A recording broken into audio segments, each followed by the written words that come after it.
اسی بات کو اللہ تعالیٰ نے قرآن کریم میں بیان کیا ہے. افرأیت من اتخذ الہہ ہوا، آپ نے اس آدمی کو دیکھا ہے جس نے اپنی خواہش کو، اپنی پسند کو، اپنی مرضی کو، اپنی چاہت کو اپنا خدا بنا لیا. وہ اپنی پسند کے لیے سب کچھ کرتا ہے، اپنی خواہش کو پورا کرنے کے لیے سب کچھ کرے گا. اگر وہ اپنے ماں باپ کا بیٹا ہے نا، اپنے ماں باپ کی نافرمانی، اپنے ماں باپ سے بدتمیزی، اپنے ماں باپ سے جھگڑا، حتیٰ کہ اپنے ماں باپ کے گریبان میں ہاتھ بھی ڈال لے گا صرف اپنی چاہت اور خواہش. کیا اس نے اپنی چاہت کو خدا کا درجہ دیا یا نہیں دیا؟ ایک مسلمان آدمی اگر اللہ کو راضی کرنے کے لیے سب کچھ کرتا ہے تو اس آدمی نے تو اپنے خواہش کے لیے سب کچھ کر لیا. انداز تو وہی ہو گیا نا. اللہ فرماتے ہیں آپ نے اس بندے کو دیکھا ہے جس نے اپنی خواہش کو اپنا خدا اور معبود بنا لیا ہے. آپ ان کے اوپر نگران ہیں، زبردستی ان سے کروا لیں گے.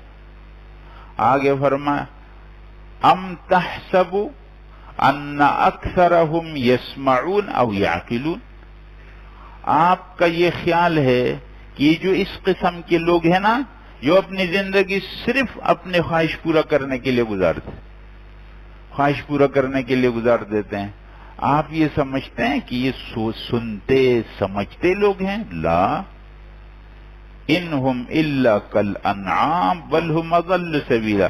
اللہ فرماتے ہیں یہ تو جانور چوپائے بلکہ ان سے بھی بدتر لوگ. اللہ بچائے سب کو. حضرات بعض لوگوں کے ایسے طریقے کے آدمی کہیں کہ ان کی عقل کو کیا ہوگی.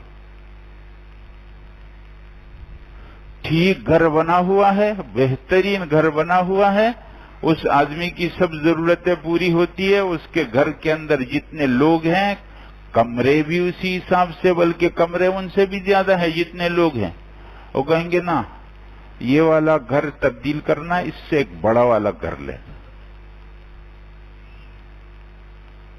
اور یہ والا توڑ کے اس کو پھر بنا لیتے.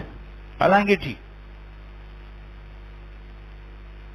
یہ جنون نہیں ہے، یہ پاگل پنا نہیں ہے.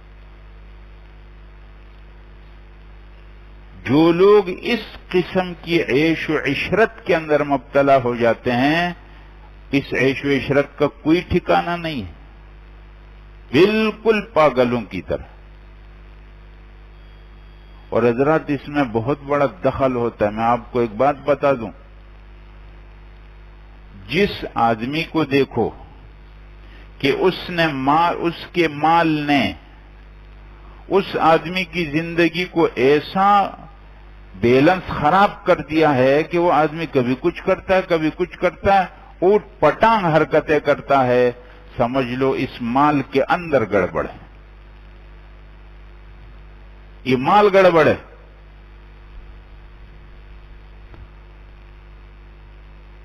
مالدار آدمی اللہ کی تقسیم ہے حضرات. نہ مالدار کا کوئی کمال ہے، نہ غریب کا کوئی نقصان ہے، اللہ کی تقسیم ہے. ایک ہی خاندان میں مالدار بھی ہوتے ہیں، غریب بھی ہوتے ہیں. ایک ہی خاندان میں مالدار بھی ہوتے ہیں، غریب بھی ہوتے ہیں. یہ سمجھ لو بات کو اچھی طرح. ہر خاندان کے مالداروں کو ضروری ہے کہ اپنے خاندان کے غریبوں کو سنبھالیں. اگر آپ کو زکوٰۃ دینی ہے، اگر آپ کو اور کوئی، پہلے نمبر پر آپ کے خاندان کے لوگ. ہر خاندان کے مالدار اپنے خاندان کے غریبوں کو سنبھالو اور ان کی عزت نفس کا خیال رکھو. آپ نے دیکھا ذرا تماشے ہوتے رہتے ہیں. ایک آدمی ہے، اس کو بتائیں گے، کوئی بتا دے گا کہ آپ کے خاندان میں کوئی غریب سا آدمی ہے، وہ بیچارے کی یہ حاجت ہے تو آپ اس کی حاجت پوری کر لو. کہنا میرے پاس کدھر ہے، میرے تو اپنے حالات بھی ٹھیک نہیں ہے، کاروبار ٹھیک نہیں ہے، اور میں کہاں کہاں تک پورا کروں گا، میں نہیں کر سکتا۔ حضرات پھر ایک موقع آتا ہے جس میں ایک اسٹیج لگتا ہے اور اس میں تصویریں نکلتی ہیں اور اعلان ہوتا ہے کہ جو آدمی اس میں دے گا تو اس کا اخبار میں نام آ جائے گا، تصویریں بھی آ جائیں گی، یہی آدمی اٹھ کے پھر دیتا ہے۔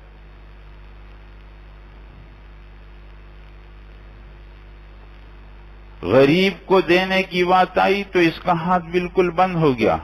جب اپنی شان شوکت اور شادی کی باری آئی تو لاکھوں روپے اس نے کارڈ پر لگا لیے، لاکھوں روپے کے اندر ہال بک کیا اور لاکھوں روپے قسم قسم کے کھانوں پر لگا دیے۔ پھر تو اس کے پاس پیسے تھے، یہ مال ٹھیک کیوں نہیں استعمال ہو رہا؟ یہ تو بہت سوچ کی بات ہے نا، یہ مال کیوں نہیں ٹھیک جگہ میں لگ رہا ہے اور غلط جگہ میں لگ جاتا ہے؟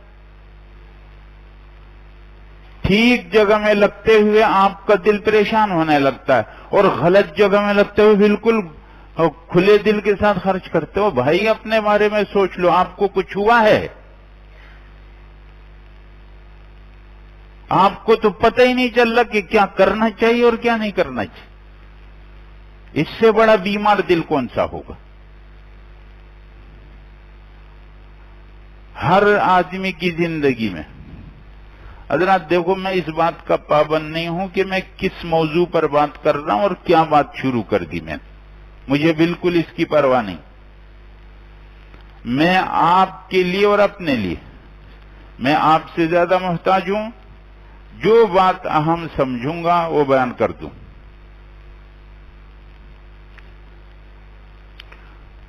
دیکھو، ہر آدمی کی زندگی میں کچھ ایسے وقت آتے ہیں، ایسے موقع آتے ہیں جب اس کو ٹھیک فیصلہ کرنا ہوتا ہے۔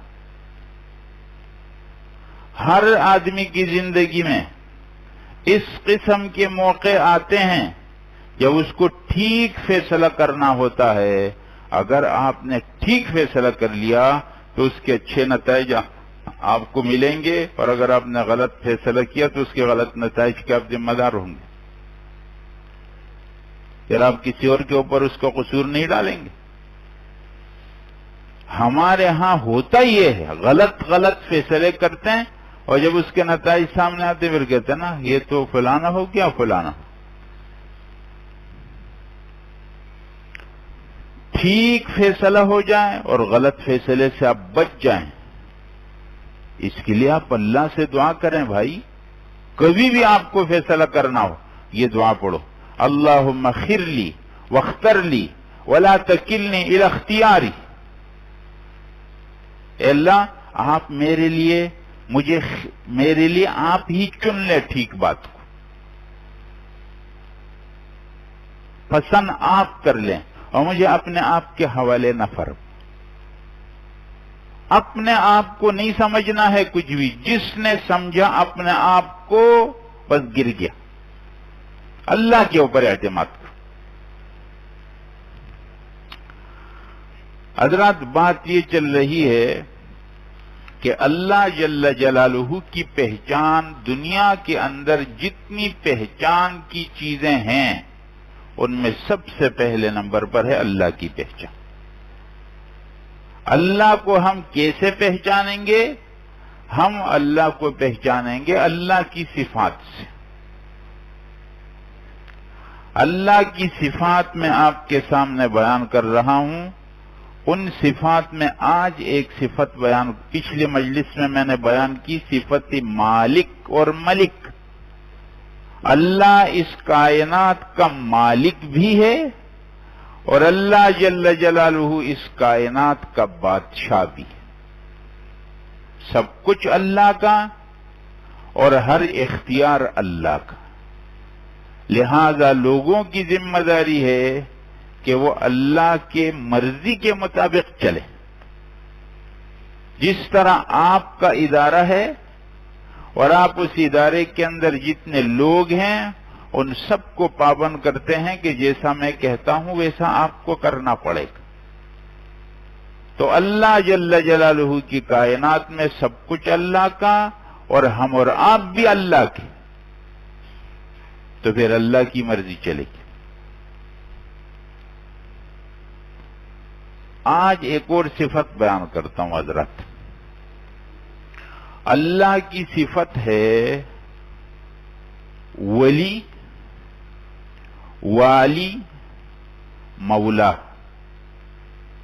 یہ تینوں صفات استعمال ہے قرآن۔ اللہ ولی الذین آمنوا، اللہ ایمان والوں کا ولی ہے۔ الا ان اولیاء اللہ، اللہ کے اولیاء۔ اور دوسری جگہ فرمایا لہو معقبات من بین یدیہ ومن خلفہ یحفظونہ من امر اللہ، اللہ جل جلالہ کی طرف سے انسانوں کی حفاظت پر لگے ہوئے فرشتے ہیں آگے اور پیچھے، جو اس کے اللہ کے حکم سے حفاظت کرتے ہیں۔ آگے فرمایا ان اللہ لا یغیر ما بقوم حتی یغیروا ما بانفسهم، اللہ کسی قوم کی حالت کو اس وقت تک تبدیل نہیں کرتا جب وہ اپنی حالت کو خود تبدیل نہیں کرتے۔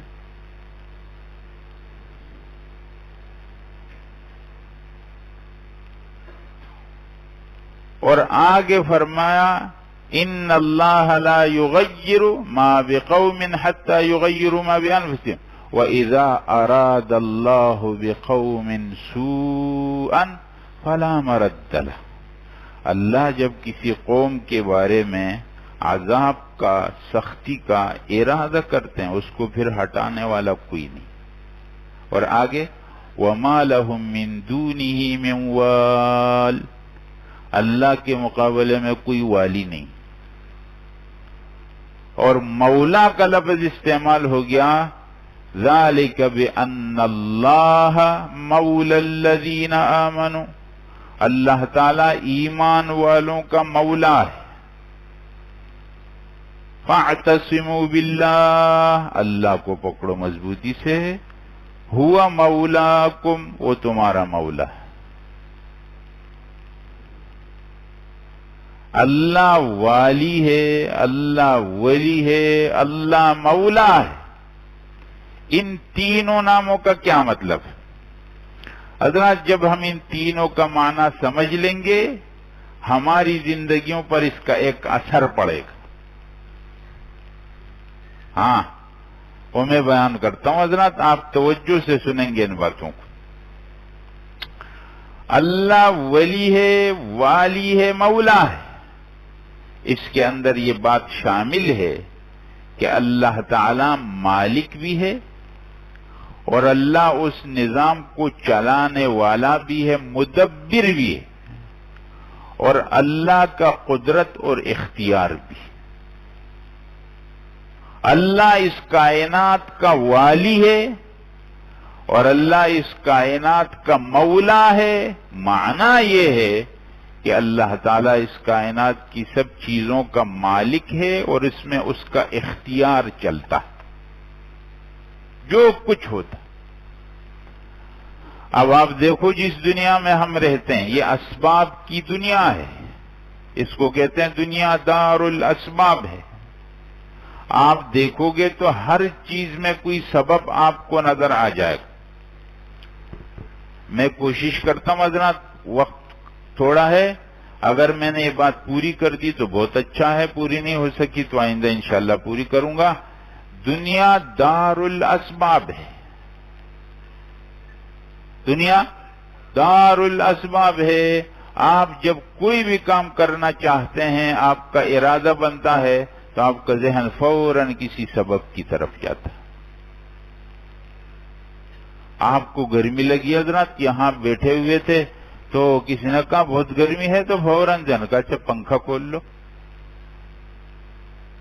آپ بیٹھے ہوئے تھے، پڑھ رہے تھے، نظر آپ کو ٹھیک نہیں آ رہا تھا، آپ کوئی چیز دیکھ رہے تھے تو نظر ٹھیک نہیں آ رہا تو کسی نے کہا کیا اندھیرا ہے، تو کہا روشنی لگا لو۔ آپ بیٹھے ہوئے کہہ رہے تھے کہ مجھ کو بہت بھوک لگی ہے تو کہا کھانا کھا لو۔ آپ نے ارادہ کیا کہ مجھے یہاں سے صدر تک جانا ہے تو کہا اچھا سواری میں چلے جاؤ. آپ بیمار ہو گئے تو فوراً آپ کا ذہن چلا گیا کسی علاج کرنے والے اور دوائی کی طرف کی فلانی دوائی کھا. دنیا اسباب کی دنیا ہے، اس میں تو کوئی اختلاف نہیں ہے، نہ مسلمان کا اختلاف ہے نہ کافر کا اختلاف. یہ تو سب دنیا مانتی. بھوک جب لگتی ہے مسلمان بھی کھانا کھاتا ہے، کافر بھی کھاتا ہے. اس میں کیا فرق ہے؟ ایک جگہ سے دوسری جگہ جانا ہے تو سواری سے مسلمان بھی کرتا ہے کافر بھی کرتا ہے. اس میں کیا فرق؟ اس میں کوئی فرق ہے؟ بیمار ہو جائے تو اپنا علاج کرتا ہے، مسلمان بھی کرتا ہے کافر بھی کرتا ہے. اس میں کیا فرق؟ حضرات فرق کیا ہے؟ یہی تو سمجھنے کی بات ہے. اگر اس کو ٹھیک سمجھ لیا جائے تو زندگیوں پر کیا اثر